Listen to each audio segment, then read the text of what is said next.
Marumari kagas ang pagpapala po sa ating lahat para sa ating pangaraw-araw na talata. Tayo ngayon ay nasa Exodus Kapitulo 7 simula versikulo 8 hanggang versikulo 13. Sinabi pa ni Yahweh kina Moses at Aaron, kapag sinabi sa inyo ng Paraon na magpakita kayo ng kabalakan bilang katunayan ng pagkasugo ko sa inyo, sabihin mo kay Aaron na ihagis ang kanyang tungkod sa harapan ng Paraon at siya magiging ahas. Nagpunta nga sila sa Paraon tulad ng sinabi ni Yahweh. Pagdating doon, inihagis ni Aaron ang kanyang tungkod sa harapan ng Paraon at ng mga tauhan nito. At naging ahas nga ang tungkod.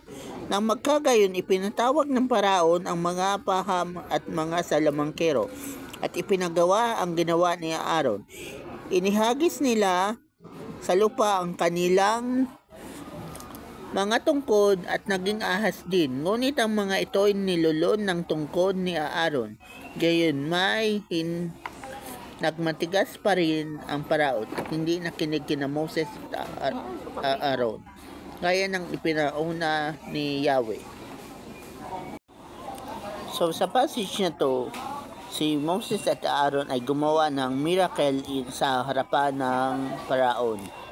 At yun ay hinangagis niya yung tungkod at naging ahas. Pero yung mga salamangkero doon sa Egyptian ay inutusan ng Paraon na gawin din yung ginawa ni Aaron. At nagawa rin nila.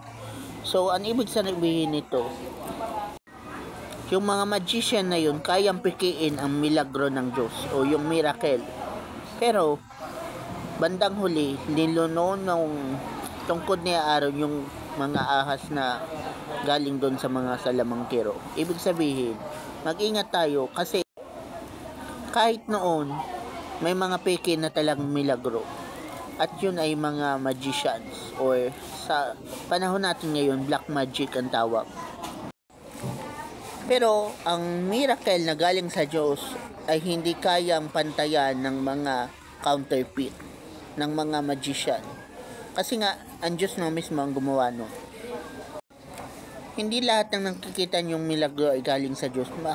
Baka magic lang yan. Pero ang galing sa Diyos ay mas makapangyarihan kaysa anumang mga black magic kung ano pa man yan.